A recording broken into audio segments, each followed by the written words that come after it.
अस्सलाम वालेकुम। आज मैं आप लोगों को बताऊंगा कि 11 को 11 से कैसे मल्टीप्लाई करें और वो भी 3 सेकंड्स के अंदर।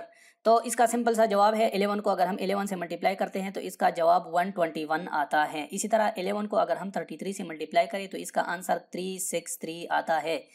और इसी तरह 11 को अगर हम 56 से मल्टीप्लाई करें तो इसका आंसर आता है 6 और 1 और 6, तो इसका आंसर 616 आता है। तो ये सब कैसे आता है मैं आज आप लोगों को इसकी थ्योरी बताता हूँ। इसकी सिंपल थ्योरी ये है कि अगर हमने कोई भी नंबर जो 2 डिजिट से बना हो, जैसे 3 4 6 3, यानी 11 से लेके 10 से लेके 99 तक कोई भी नंबर जो 2 नंबर से बना हो, उसको अगर हम 11 से मल्टीप्लाई करते हैं तो उसमें हम क्या करते हैं कि ये जो पहला नंबर है ये लिख देते हैं, ठीक है, और ये जो एंड में नंबर है ये लिख देते हैं ऐसे, और फिर इन दोनों को जमा करके दरमियान में लगाते हैं। तो इसका आंसर 374 आता है।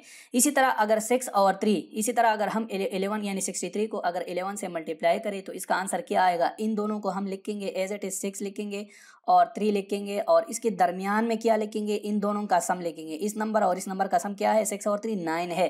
तो 11 मल्टीप्लाइड बाई 63 से 693 आता है। इसी तरह 11 को अगर हम 51 से मल्टीप्लाई करें तो इसका आंसर क्या आएगा, 521 आएगा। वो कैसे, 5 आप यहाँ पे सारी इसका आंसर आएगा 561 कैसे आएगा, 5 और 1 को मैंने इधर लिख दिया, ठीक है, और इन दोनों का सम जो है 6 वो मैंने दरमियान में लिख दिया। तो 11 बाई 51 जो है वो 561 आता है।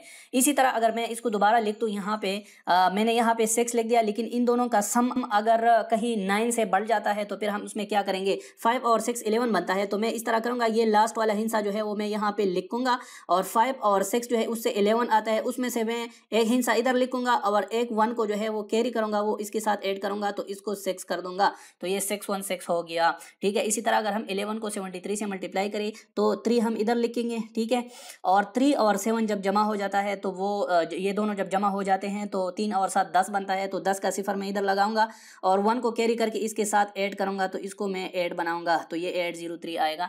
इसी तरह 11 मल्टीप्लाइड बाई 88, तो 11 का जो 8 है वो मैं यहाँ पे लिखूंगा, 11 का 8 मैंने यहाँ पे लिख दिया, ठीक है, सॉरी 11 मल्टीप्लाइड बाई 88, इन दोनों का जो इसका जो आंसर आएगा ना, उसमें से जो ये इसका 8 मैंने यहाँ पे लिख दिया। अब 8 और 8 को मैं जमा करूंगा तो इससे 16 आता है, तो 16 का 6 मैं यहाँ पे लिखूंगा, और एक 1 जो कैरी होता है वो मैं यहाँ ले जाके ये 9 हो जाएगा, तो ये 968 बन जाएगा।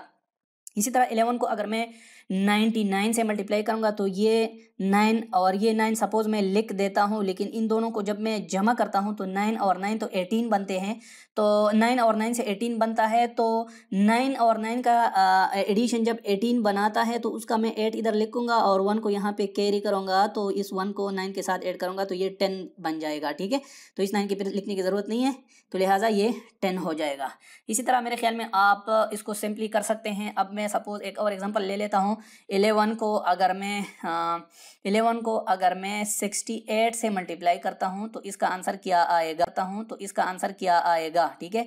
तो मैं ये लास्ट वाला डिजिट जो है वो लिख देता हूँ, ठीक है, ये एज इट इज लिख देता हूँ, ठीक है, और 6 और 8 14 बन जाते हैं, तो 14 का मैं इधर 4 लिख देता हूँ, और वो जो 1 है वो इस रिमेनिंग 6 के साथ ऐड करता हूँ, तो ये 7 में लिख देता हूँ। तो इस तरह इसका आंसर 748 आता है। इसको आप कैलकुलेटर में वेरीफाई भी कर सकते हैं, और ये शॉर्ट ट्रिक है किसी भी 2 नंबर्स को मल्टीप्लाई करने का जो 11 से मल्टीप्लाई हो सके। इसी तरह एक और एग्जांपल अगर हम ले ले, 11 को हम कैसे, सपोज 11 को हम 57 से मल्टीप्लाई करें तो इसका आंसर क्या आएगा, ठीक है। तो 11 को 57 से मल्टीप्लाई करने का शॉर्ट तरीका ये है कि 7 आप इधर लिखते हैं, ठीक है, 5 और 7 को अगर हम जमा करें तो इससे 12 आता है, तो 12 का मैं 2 इधर लिख देता हूँ, और एक 1 जो है वो इधर 12 से 1 इधर जाएगा, तो ये 6 हो जाएगा, तो ये 627 हो जाएगा।